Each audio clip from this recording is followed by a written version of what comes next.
Magandang oras mga ka-art lover, mga kababayan. Hay nako, si paring Kibuloy naman. Hindi yata nadadala at tatakbo na magiging senador ang kanyang application.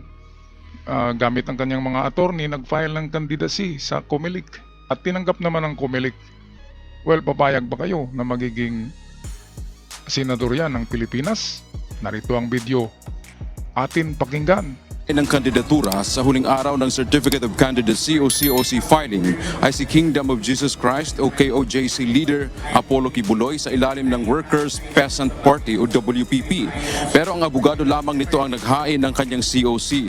Ayon kay Attorney Mark Tolentino, ang pangunahing dahilan ng pagtakbo ni Kibuloy ay tiyaking mapangangalagaan ang kalagayan sa relihiyon o kalayaan sa relihiyon mula sa state forces o otoridad.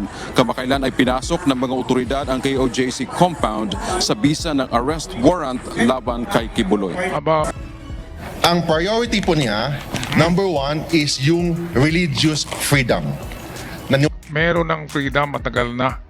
Ang mga religious group ay merong rights of separation of state. Pwedeng hindi sila galawin, pero kapag meron kayong kasalanan, katulad nyo na nangre-rape kayo ng mga bata, pasukin na talaga kayo ng papasok na ang batas, ang estado. Kasi merong kasalanan. Pero kapag walang mga kasalanan na religious group, ay hindi yan gagalawin ng gobyerno natin. Itong mga attorney naman parang hindi alam ang batas. Wala po si Pastor Apollo Kibuloy that religious freedom is inviolable. It means kailangan ng government po natin should secure the holy grounds against state forces. Holy ground, sa holy ground ba yung ground niya? Nandun yung mga innermost circle niya na mga kabit niya, mga babae niya. Holy ground ba yun? Ay nako. At hindi lang yun, meron pang mga ibang kabulastugan dyan. Merong bahay dyan ang kanyang mga kaibigan na politiko sa kanyang KOJC. At sabi ni Arlen Stone ay meron ding mag-duty na mga pastoral sa mga kaibigan ni Kibuloy. Kaya hindi holy ground. Totoo naman na merong holy ground ang totoong religious group. Pagtutuunan din daw ni Kibuloy ang edukasyon at laban sa korupsyon kapag naluklok sa Senado. Ay naku, korupsyon, laban sa korupsyon. Siya nga yung korap eh. Tingnan nyo yung kanyang mga trabahante, ginawa niyang slave, kinuha niya ang mga kita, di ba? Tinirhan niya lang ng pagkain ang mga nagtatrabaho. Hindi ba yan korupsyon? Kinukurap mo nga yung religious group mo, lalo na yung buong Pilipinas. Baka pag naging senador ka, ay gagawa ka ng bill na lahat ng Pilipino ay mag-alay sa iyo ng 50% na kita. At ang hindi magbigay ay makulong. Baka ganyan ang gagawin mo. Ay nako, parang panaginip eh. Alam mo nang pagkatapos sa Pilipinas, ay kukunin ka na ng Amerika ngayong November 20, meron kang hearing doon, nakaset na yun.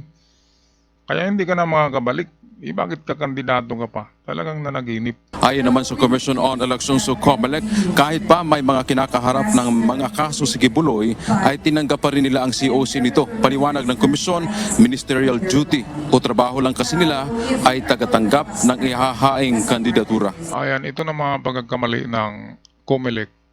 Kasi alam nila, nakikita nila publicized, nakikita nila na convicted, nakikita nila napakaraming kaso, international, Amerika, Pilipinas at iba pa. Dapat band na talaga yan. Band kaagad para hindi aasa pa yung kanyang mga attorney na pwede pa siyang tatakbo. Ano bang pagkakaiba ng magnanakaw at saka politiko? Diba? Pareho silang tumatakbo, mabilis. Ang magnanakaw kapag nakapagnakaw, tatakbo. Ang politiko, tatakbo din. Pwede ring magnakaw, di ba? Pwede ring hindi. Ay nako, si paring Kibuloy na ako'y nalilito eh. Dapat harapin niya muna itong kanyang mga kaso, nag-ambisyon na naman na maging senador. Ang totoo nito kasi, siya yung papalit sana kay Duterte. Yan ang totoo. Maging senador muna siya and then maging presidente. Kapag hawak pa rin nila ang Pilipinas ngayon, ay dahil bumagsak ang popular rating ni Digong, so malabong maging presidente itong si itong si Kibuloy. Ang alam nyo, ang Senado, karamihan sa Senado, almost majority, ay tinutulungan niya ni Kibuloy ng pinansyal noong nagkandidato ang mga yan. Halimbawa na lamang dyan, Robin Padilla, Cynthia Villar, Bato de la Rosa, Bungo, at marami pang iba na tahimik lamang. Ngayon, kung naging senador ito, ay automatic na mayroon siyang mga kasama doon sa Senate na mga kaibigan niyang sikreto lang.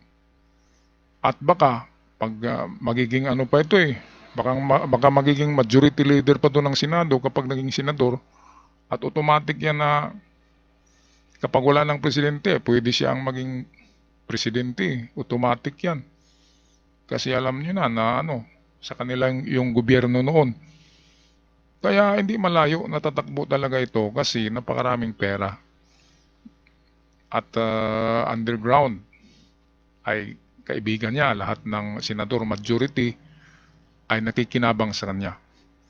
Okay, so atin pakinggan ang explanation ng taga-Comelec kung bakit tinanggap nilang COC nito. That is something that the Kahit marami kang kaso, kahit paano ang umiikot ng mga issue sa iyo, pwede kang mag-file ng COC. Pwede na tatanggapin namin ng COC, pero ang susunod na tanong, pagka ba na-file, pagka tinanggap namin, automatic ba lehitimo kang kandidato? Hindi po. Yan, klarong-klaro. Hindi ka lehitimong kandidato kahit na tanggapin ng Comelec ang inyong COC or application nyo sa candidacy. Okay, so kung ano man ang iyong mga saloobin, mga kababayan cart lover, comment nyo na lang sa ating comment section. Papayag ba kayo na magiging senador ito o kahit tatakbo man lang na pagiging senador? Well, pag-isipan nyo. At ako'y magpaalam na maraming salamat sa pagsubaybay, pag-subscribe sa ating channel. God bless us all. God bless the Philippines.